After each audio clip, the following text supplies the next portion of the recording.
আমার মরণের কত দিন বাকি আমি জানিলাম না গো আল্লাহ মরণের কত দিন বাকি সবাই বলেন আমার মরণের কত দিন বাকি আমি জানিলাম না গো আল্লাহ মরণের কত দিন বাকি আমার মরণের কত দিন বাকি আমি জানিলাম না গো আল্লাহ মরণের কত দিন বাকি আর আজরাইল আসিয়া যখন হস্তে দিবা দড়ি তখন আমার মনাবাই করবা লুকালুকি আমি জানিলাম না গো আল্লাহ মরণের কত দিন বাকি আমার মরণের কত দিন বাকি আমি জানিলাম না গো আল্লাহ মরণের কত দিন বাকি মরণের সময়টাকে কেউ জানি আমরা কেউ বলতে পারবো না যে কার মরণ কখন হয়ে যাবে কার মৃত্যুটা কখন চলে আসবে কেউ আমরা বলতে পারি না বাবার কোলে সন্তানের লাশ উঠে অনেক সময় অনেক অহরহ ঘটনা আছে যেখানে সন্তানের লাশ বাবার কাঁধে অনেক বাবারা সন্তানের লাশ গ্রহণ করেছে ছোট্টবেলায় ছোট্ট মাসুম বাচ্চা মারা যাইতেছে তাই মরণের কোনো বয়স মরণের কোনো সময় কিচ্ছু নির্ধারিত নাই কোনো নির্ধারিত কোনো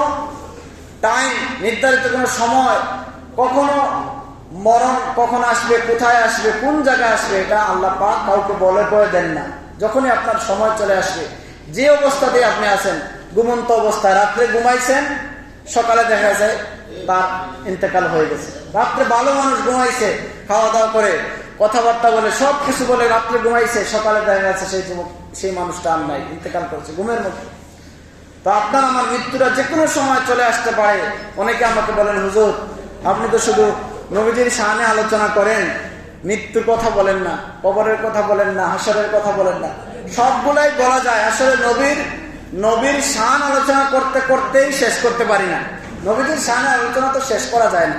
এগুলো শেষ হয় না কিয়ামত পর্যন্ত যদি পৃথিবীর সমস্ত মানুষ নবীজির শান গায় তারপরেও নবীজির শান মান শেষ হয় না সুবহানাল্লাহ নবীজির শান মান তো শেষ হওয়ার কথা না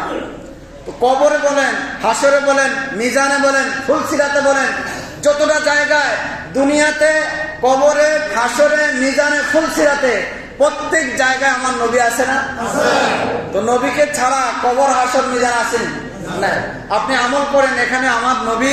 নবীর সুন্নত তরিকা আমল করতে হবে এখানে নবী আছেন আপনি নামাজ পড়েন এখানেও নবী আছেন আপনি রোজা রাখেন হজ করেন যাকাত করেন যতটা যা কিছুই বলেন কবরে যখন আপনার লাশ রাখা হয় কবরে যখন লাশটা শোয়ানো হয় রাখা হয় তখন আমরা বলি বিসমিল্লাহি ওয়া আলা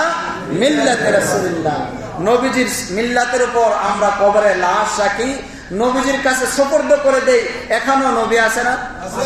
তাহলে কবরের আলোচনার মধ্যে নবী আছে হাসরের আলোচনার মধ্যে নবী আছে মিজানের আলোচনার মধ্যে নবী আছে ফুলসিরাতের এখানেও আমার নবী আছেন প্রত্যেকটা জায়গায় জান্নাত জাহান্নাম যেখানে যাবেন সেখানে আমার নবী উম্মতের জন্য বেকুল হয়ে থাকেন জোরে বলেন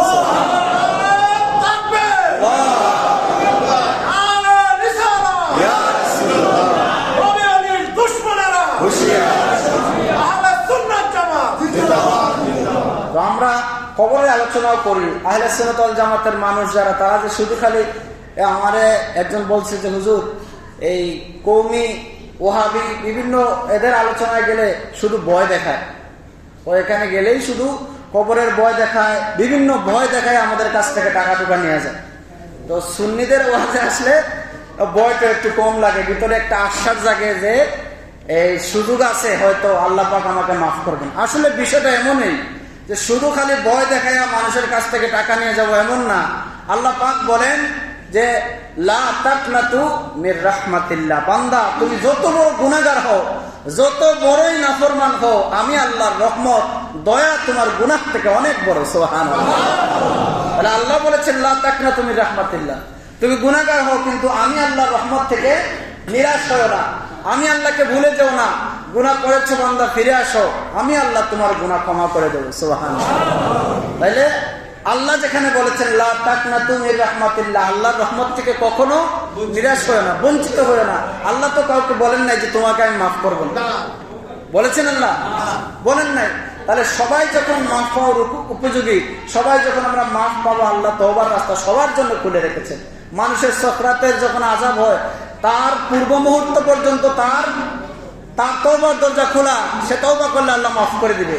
তারপরেও কার কখন সাকরাতের টাইম চলে আসে, মৃত্যুর পরোয়ানা জারি হয়ে যায়, বলা যায় না। এই জন্য আগে থেকেই আমরা